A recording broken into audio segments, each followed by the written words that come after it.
Если вы еще не знаете, как приготовить говядину нежной и мягкой, то оставайтесь тут. Филе говядины нарезаем крупно.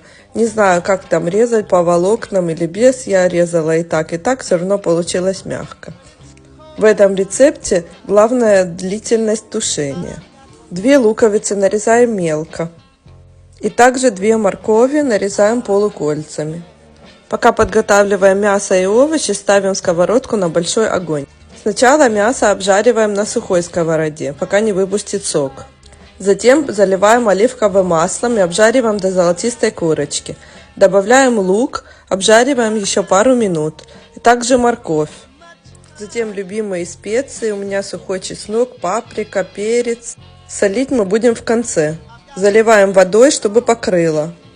Когда начнет кипеть, накрываем крышкой и тушим 2,5 часа. За 15 минут до конца посыпаем горошком.